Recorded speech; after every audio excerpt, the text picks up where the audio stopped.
Welcome to From Stuck to Scale, growth strategies for small and mid-sized businesses, your guide to navigating growth, transformation, and success in today's ever-changing business landscape. Each week, we'll dive into proven strategies, real-world case studies, and actionable insights designed to help small and mid-sized business owners scale smart, lead stronger, and grow faster. Let's get you unstuck and on the path to sustainable, scalable success. Now your host, Julio Gonzalez. Welcome to another episode of From Stuck to Scaled. Many companies mistakenly believe that attracting talent is their biggest challenge, but the real obstacle often lies in the complexities of remote offshore operations. In this episode, we'll explore how platforms like Inimble simplify the hiring process by providing the essential infrastructure needed to manage and retain high-performance remote teams. In this episode, we'll explore how platforms like Inimble simplify the hiring process by providing the essential infrastructure needed to manage and retain high-performance remote teams. We'll discuss why building the right ecosystem is vital for turning remote hiring into a seamless experience that drives success. Join us as we unravel the nuances of remote operations and discover how to turn your remote teams into powerhouses of performance. Today, I'm excited to introduce our guest, Andres Palma, founder and CEO of Inimble. Hailing from Venezuela, Andres has turned his personal journey into a mission to connect U.S. businesses with exceptional talent from Latin America while radically transforming the remote work landscape. Recognizing that hiring talent is just one piece of the puzzle, he created Inimble, a powerful platform that provides the essential infrastructure for managing high-performance remote teams effectively. Andres' innovative approach combines talent acquisition with the critical elements of operational support, structure, and clarity. Under his leadership, Inimble has become a game-changing solution, empowering businesses to work smarter while enabling skilled professionals to thrive on a global scale. With a deep commitment to purpose-driven innovation, Andres is not just changing how companies operate, he's reshaping lives and opportunities across the border.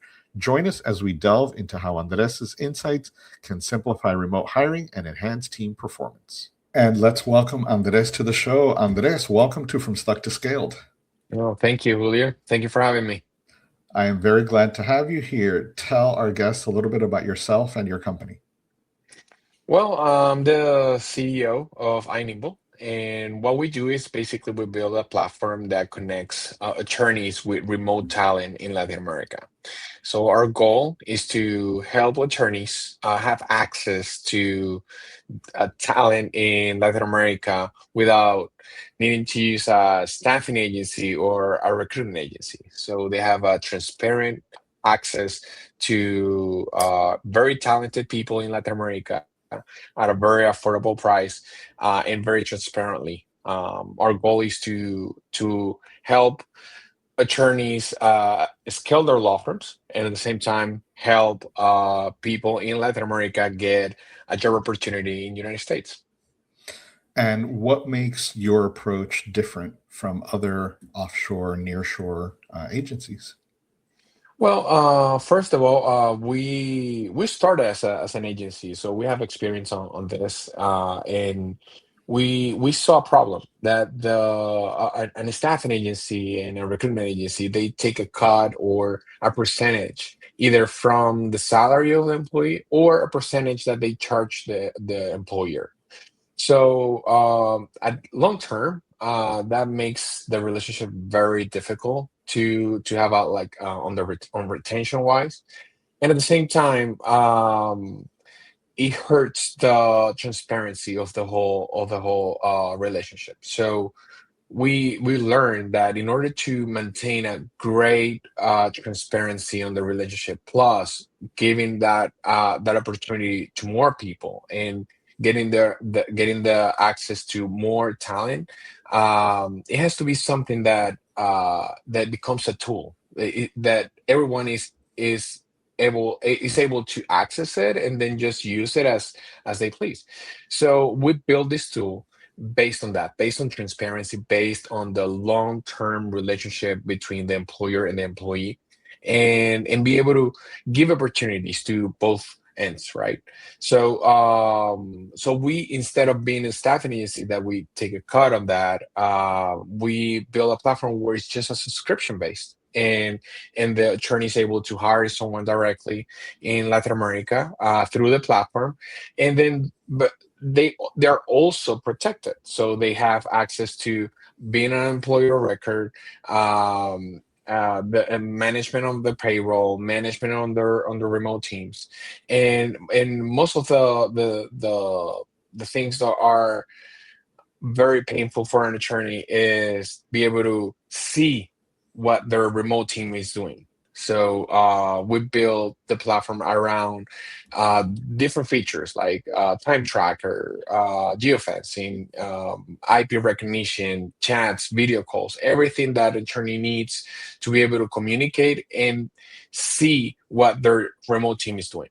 So is everything is on one platform, and is based also on the opportunity of attorney to have more knowledge of who they're bringing to their team, what is their personality, what what um, what are their goals, their drives, what are they looking to accomplish in the future, and at the same time, people in Latin America, it's able um, to get trainings while they are going to be hired by an attorney. So it's a platform that has it's a coin with two sides, right? So on one side, an attorney is able to have access to the talent in Latin America, and then the other side, the talent is able to get trainings on legal systems in the United States. So in the same place, they are able to meet and they're able to complement with each other and give opportunities to each other. It's fantastic that you've built this platform because I've had offshore help for several years, and that visibility to what they're doing is very difficult to get. I've Yeah, had different tools and implemented, different trackers and things like that. But the fact that you have it all, in one platform is very beneficial. So I give you credit for that because that's something that is a big challenge thank you. for remote help. Now, you said that the attorneys can hire someone by subscription. Is there a typical term, or can they hire them for, I need somebody for a week? How does that relationship work? Well, they decide. They it's actually something that it will be decided between the attorney and the employee. Most of the time, the employees that apply through the platform, they're looking for a full-time job, because once they're trained on legal systems, they know that their trainings they're very valuable, and then they're definitely going to get a long-term contract either with one attorney or several attorneys that they end up hire them for the long term. So, but at the end of the day, they decide the terms. For us, it's not a contract, a long-term contract. It's a month-to-month subscription, and they decide however they want to use it, um, and then they have unlimited recruitment and unlimited access to talent. So basically, they we connected our platform with AI. So we develop our own proprietary software where it's called Olympia. And basically, Olympia, what it does it ranks their talent or their candidates based on their personality for a specific roles. So they have unlimited research on what that talent can be, the trainings, ranking on users, and the goal here, as I said, is to give opportunities to both ends. And what countries do you source from in Latin America? Currently, we are in Colombia and Venezuela. I'm Okay. originally from Venezuela, so we started in Venezuela because we think that it's a great country, and it's not only because I'm from Venezuela, but I'm telling you, I truly believe that Venezuelan talent is one of the best. We're very hardworking people, and our culture has been in through difficult times, but we're great people, and we truly believe that we want to we need to promote that in the world. Agreed. I recently had a nearshoring company on the podcast, Hmm. more for technical Hmm. type of work, and they're sourcing in Latin America. And we had a whole conversation around India, the Philippines, and Latin Hmm. America, because the original outsourcing was India and the Philippines, and Yeah. for certain talent, those are still very, very affordable and workable, but for other roles, I have found, and similar to others, Latin America provides much better talent. We talked about Brazil and Argentina having great Hmm. developers, Yeah. and Costa Rica has also been a big call center location, but they've gotten so popular that they've gotten very pricey. Um, Yeah. so I'm glad to Yeah. see the rest of Latin America coming up, because there is great talent and great English speaking capabilities in those countries, which is something that I think has drawn companies back into the Americas, because a lot of individuals have a challenge with the Indian accent and the Filipino accent. Yeah, and also what a good opportunity here, and I extend this to any attorney that is looking into offshoring. There are a lot of attorneys in Latin America, so being an attorney there is very common. I mean, you get a lot of attorneys, but not only because there are a lot of them, but they are very talented.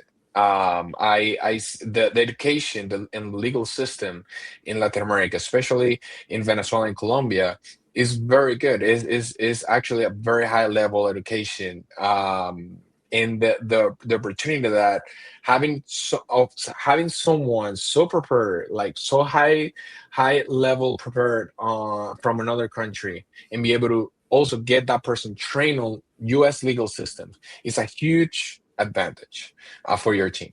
So for example, I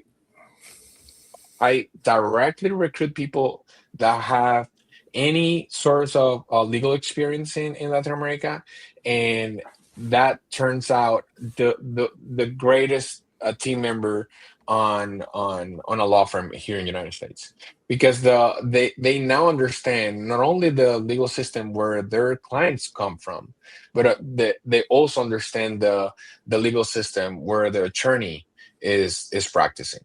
So they have two legal systems that they understand fully. They also understand the culture. So they adapt completely to their clients' culture, and that gives them a huge advantage with someone that just has a culture here in the United States. Andre, we've talked a little bit about the operational challenges that businesses face, but you're getting people coming to you that maybe have already had some sort of offshore virtual talent. Mhm. Talk to me a little bit about how what their experiences are, when Yeah. why they come to you, and how that transition takes place to address those operational challenges the way that you do. So the first thing that comes on an interview, or just a one-on-one that I have with a prospect, is the I don't know what they're doing. I think my assistant is just ghosting me. I think she's not doing what she's telling me that she's doing. She's just clocking in, and she's watching Netflix. So I don't know oh, if I don't know if they're working. So that's the first thing. And they asked me, how can you tell me that they're gonna work? And you can even have that type of person uh working for you locally here in your office. They're probably not gonna watch Netflix on the Oh, they're watching office Netflix. computer, They are. but they're gonna watch it on their phone, or they're gonna listen to something on their headphones, right? So what's the goal? What's the goal there? Is actually uh getting to know them. In the key here is getting someone that you actually understand and you actually know.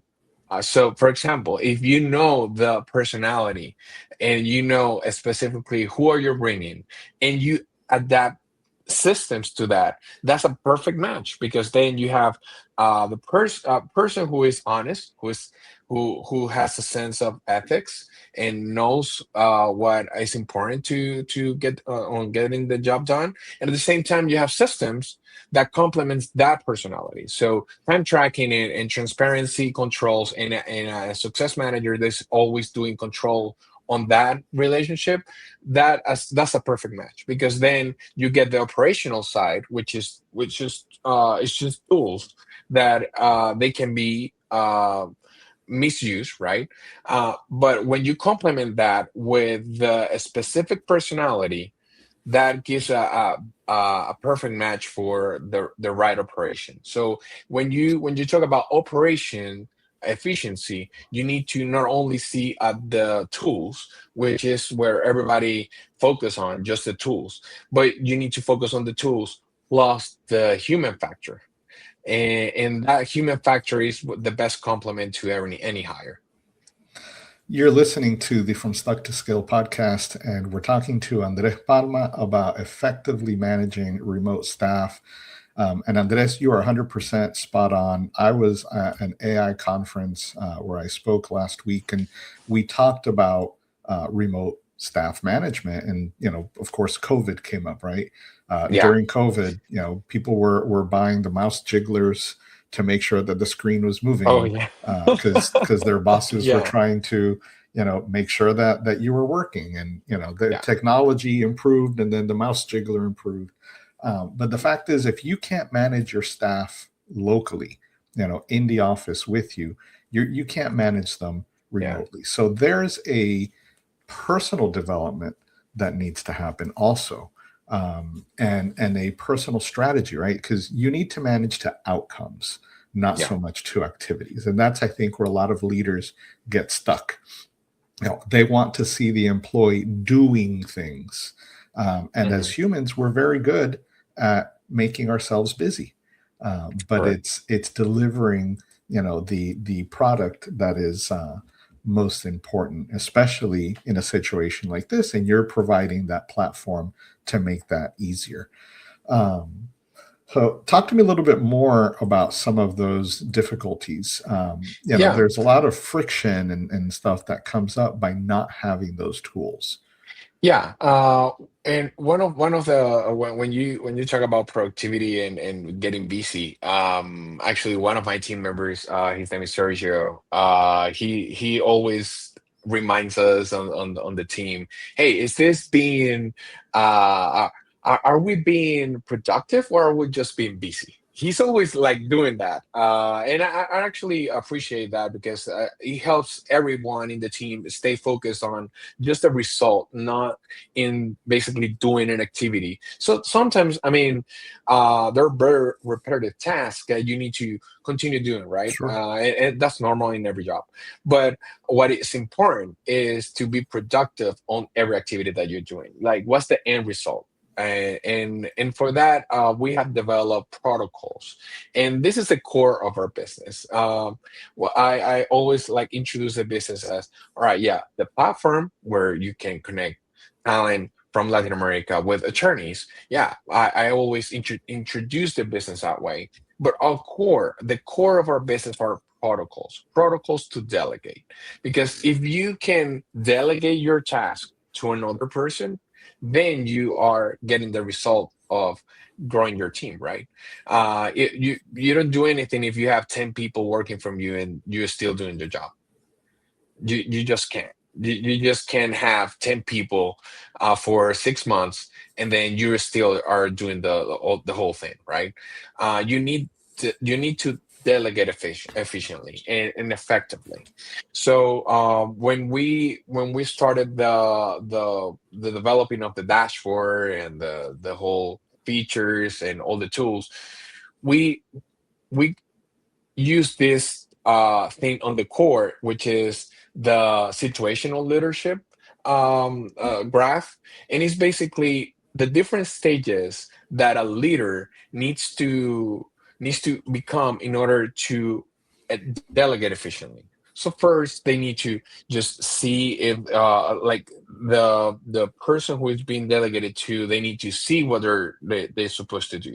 Then after that, they try, and then the person, the supervisor, will just advise. All right, so they will correct them, and then after that, they will do it, and they will just coach them, and then they will just see them doing, and they will check the results. So if you leave that part, that protocol, though, that specific stage, every stage they will need a protocol for delegation, and that's something that we very lean into into our platform. After someone hires a remote staff with us through the platform, we assign a success manager based on the results that that person is getting for delegation. So that's why we create very heavy content on delegation protocols, because I think that's the main problem that every business has. A business is about people. So when if you have a business, you have to deal with people, and if you have to deal with people, then that means that you need to delegate. So delegating will definitely be very much involved with your ability to apply protocols that can, based on trust and based on transparency, can effectively be done by someone else while you're doing the next task. So our platform also helps you d- effectively delegating those tasks to another person. I love that you are also touching back on that, business owner or, individual that you're working with, because, that is absolutely critical. That's a conversation that I have on a regular basis with my customers, because so many business owners don't know how to effectively run a business, right? They know how to Mhm. do that one thing, build their product, or maybe they're great at sales, but the broader management of the business is a challenge, and you Yeah. end up with key person syndrome, right? And then when they go to sell the company, you're not going to get the valuation because Oh you yeah. are the company, right? Yeah. And you cannot be the end all be all in an organization, because especially if you're planning on selling, because the day you leave, the company is going to crumble. So I love the fact that you're touching that, um, Yeah. and I don't want our other listeners to get jealous, or non-lawyer listeners. So, what can you recommend to the non-lawyers for dealing with companies that don't have, things like Olympia and your platform in place, so that they can also be effective in bringing on offshore talent? So the first part that every business owner needs to do when they hire someone is doing a daily schedule. So if you are able to write down what good day looks like, how what do you do in the morning? Like, all right, so you sit in your desk, and then what's the first thing that you do? You go and check your metrics and see the orders, or check social media if you're in marketing, or check your orders if you're in e-commerce, and then you check that, and then what do you do?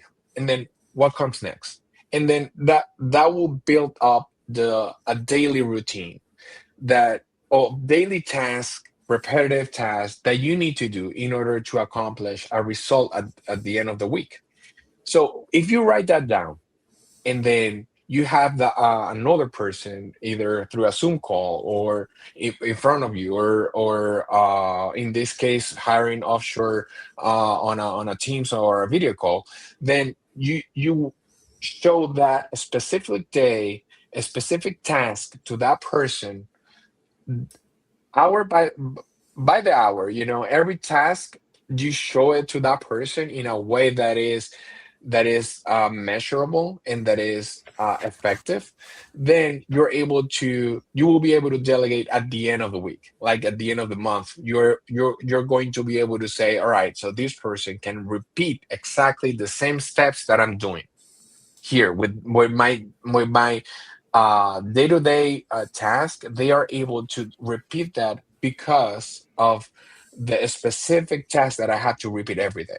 So if you are able to delegate that first portion of it, then you're gonna be more happy on your hire, just because that will be the first early win.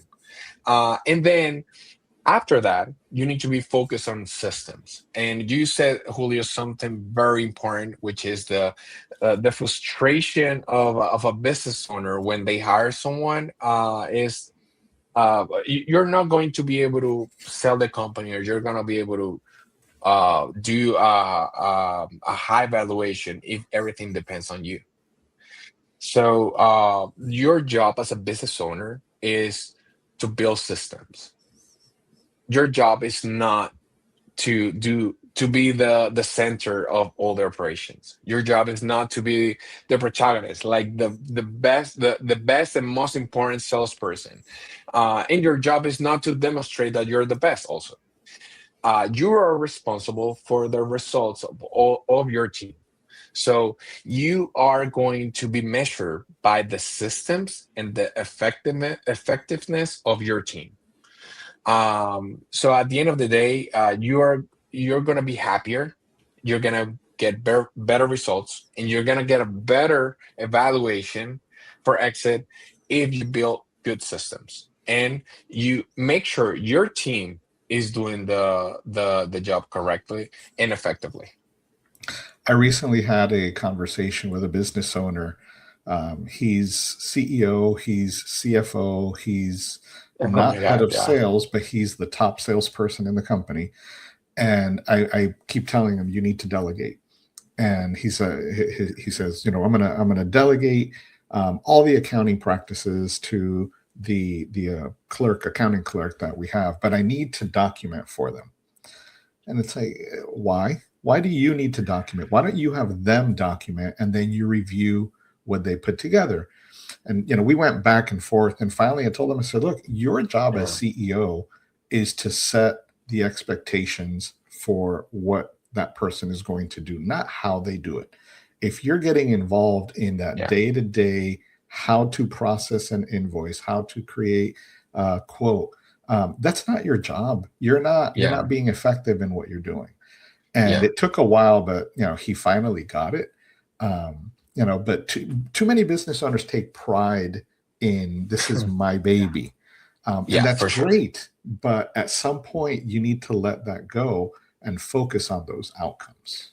Yeah, and I mean, we have been uh wearing every hat any at any point in our business, especially Of course, starting the business. You have mhm, to you have to. wear all hats, right? But your job is to wear all hats so you can delegate, and you can say, all right, so now I'm delegating this hat, because how much does it cost you to wear all hats? And that's the question that I always ask about, how much is costing you to checking your email and replying to a customer that is looking for a status on your case or a status in your order? How much is costing you to reply that email, or to take care of that phone call, while you could be getting the next business deal for 10 more cases or 10 more orders?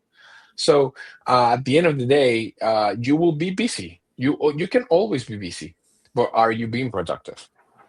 Yeah, there was a story back in the '90s, so I'm going Mhm. way back here, about Bill Gates, the founder Okay. of Microsoft, Hmm. that it was more expensive for him, if he's walking down the street, to stop and pick up $100 bill off the ground than to just let it go. Because the Wow. seconds that it would have taken for him to stop and bend down were more expensive than the time, those seconds that he would have gone in some other activity. Wow, that's So amazing. I explained that to business owners.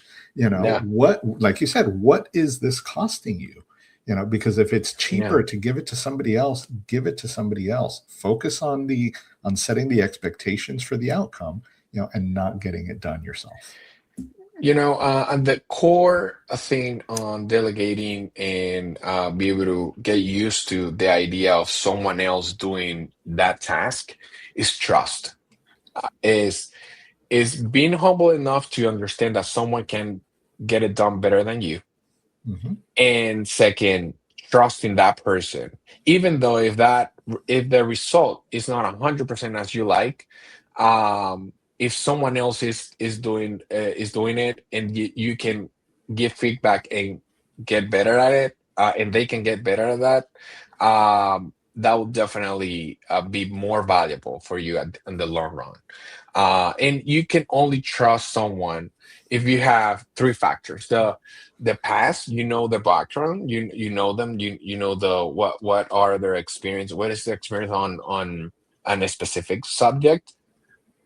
The present, like what's the personality, what they need, what are their drives, and the future, which is the training, the goals, where what are they looking up to. So if you know that those three aspects of someone, you can start trusting them.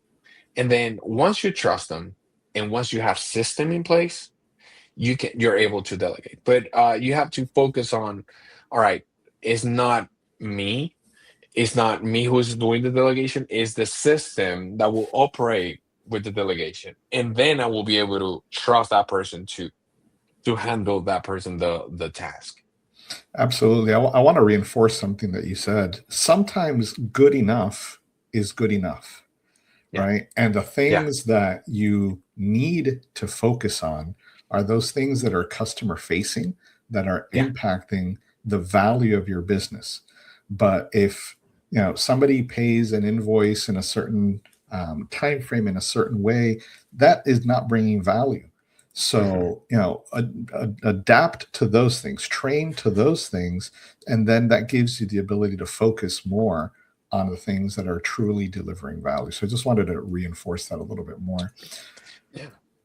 Yeah, for Um, sure. And one of the things that mhm. is that when you create a system and the outcome of that system is something that you don't like, that means that something in the system is not being communicated correctly, or you need to improve on the draft or on the process. But it's not something necessarily, it's not something about the person who is doing the task, or it can probably be the way that you are communicating the task. I personally, I have to deal that with that every day in my team too. To my team, I have to check, am I communicating the specific task that I want to get done effectively? Am I doing the right thing at communicating this through an email, or should I do a voice note or a video, or should I just a quick call and explain the whole thing? It depends. I mean, it all comes to the effectiveness of the process, and that will help you get the outcome that you want to get. Yeah, absolutely. And for me, you'll always hear me talk about using precise language because Yeah, there's a lot of assumptions yeah, in how we communicate, right? And it's important to ask the person that you're speaking with, helping train, whatever, you know, yeah.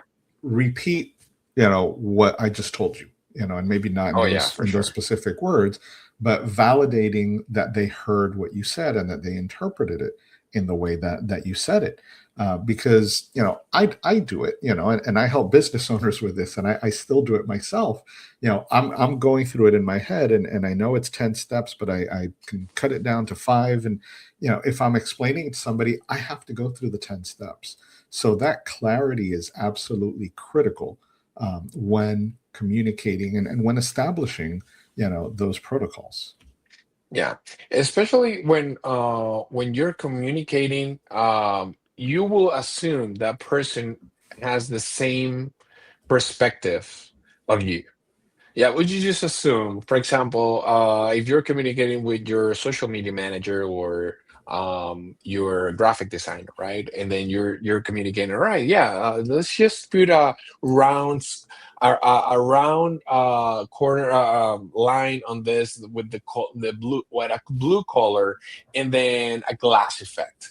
And I mean, those kind of things are, it can be pictured as completely different things. So a good example for that assistant will be how good looks like. And let me show you another example of what I'm looking at in my mind, what I'm thinking on how this could be looking in my, for example, my post. And then once we both are looking at the same thing, we're looking at the same system, the same example, then we're able to build something upon that.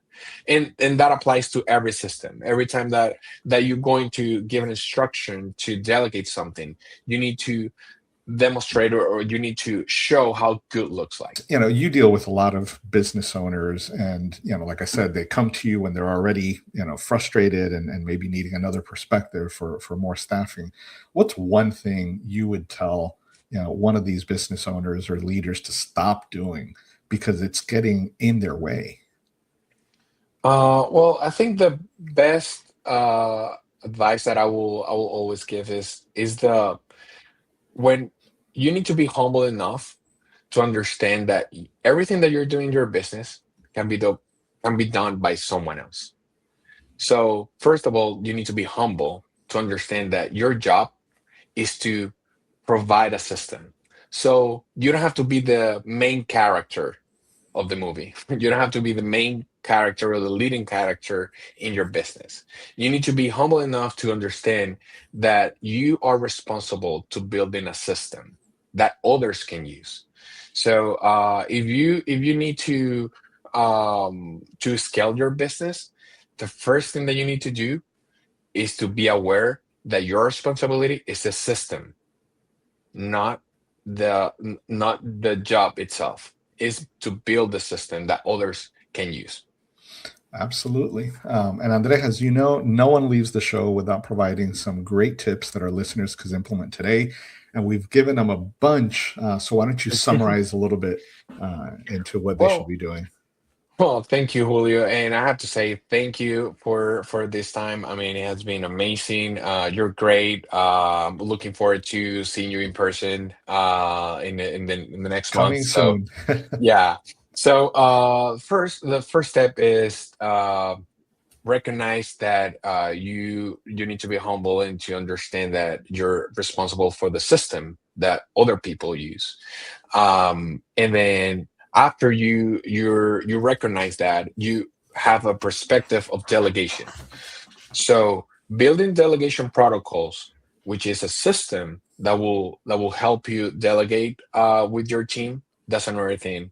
And then another thing that we talk about is the results. Be focusing on the result of the task and not so much as the task.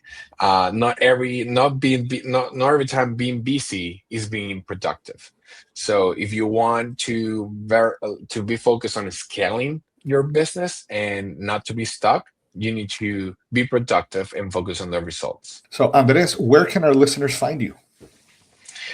We are in social media as Inimble HQ, or on my LinkedIn, Andres Palma on LinkedIn, and our website is inimbleapp.com. And I'll have all of Andres' information in the show notes, so you can find that there. Thank you for joining us on this episode of From Stuck to Scale, where we unpack the complexities of remote hiring. Remember, it's not just about bringing in talent, it's about creating the right infrastructure to support them in a remote environment. Platforms like Inimble provide the structure and clarity businesses need to turn hiring into high-performance teams. As you implement these insights, consider designing your remote operation before you make that next hire. And remember, replace the supervision with visibility and standardize your processes for greater effectiveness. Let's continue to break down barriers and redefine success in remote work. If you found value in today's conversation, please subscribe and share it with fellow business leaders. Until next time, keep striving for clarity and connection in your journey from stuck to scaled. Thank you, Andres. Thank you, Julio. You've been listening to From Stuck to Scaled, growth strategies for small and mid-sized businesses, produced by Optocution LLC. For more information, tools, and resources, check out our website www.redefinepossible.co/podcast.